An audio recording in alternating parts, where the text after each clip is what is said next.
Jagat hiburan dan media sosial kembali diguncang. Kali ini kabar mengejutkan datang dari YouTuber ternama Atta Halilintar yang saat ini tengah menjadi bulan-bulanan netizen setelah dirinya memposting ulang aib dari Vanessa Angel beberapa waktu yang lalu. Karena aku ngerasa, aku anggap dia keluarga. Ternyata dia...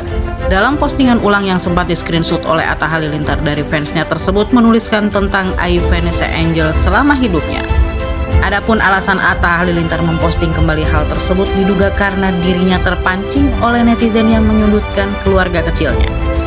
Atta Halilintar ini pernah merasa bahwa serba salah posisinya. Mau bikin ini dikomentarin, bikin itu dikomentarin, tapi begitulah netizen. Atta dituding tidak mendapatkan restu dari orang tuanya sehingga banyak netizen yang diduga fans dari Puji tersebut menertawakannya. Diduga untuk membalas hal tersebut, Atta Halilintar kemudian memposting ulang tulisan yang berisikan tentang aib Vanessa Angel. Postingannya tersebut dinilai menyindir pihak Puji, namun justru hal itu membuatnya buruk di mata netizen. Karena unggahannya tersebut, Atta dinilai tidak berempati pada orang yang telah meninggal dunia. Hampir menitikkan air mata dan air. Tidak hanya itu, Atta Halilintar pun juga dinilai tidak dewasa dalam menghadapi kritikan para netizen. Setelah diserang netizen, unggahannya tersebut seketika lenyap dan dihapus oleh Atta sendiri. Namun akun gosip telah banyak menangkap layar lalu membagikannya kembali pada postingan mereka. Akibat ulahnya tersebut, Atta terancam kehilangan banyak followers dan subscriber lantaran banyak yang mengaku kecewa atas apa yang dilakukan oleh Atta.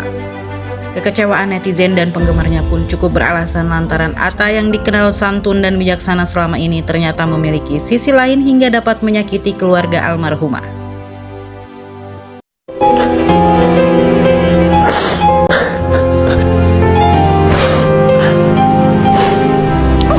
Kendati demikian, Atta tidak tinggal diam. Ia memberikan klarifikasinya melalui kolom komentar salah satu akun gosip ternama di Instagram.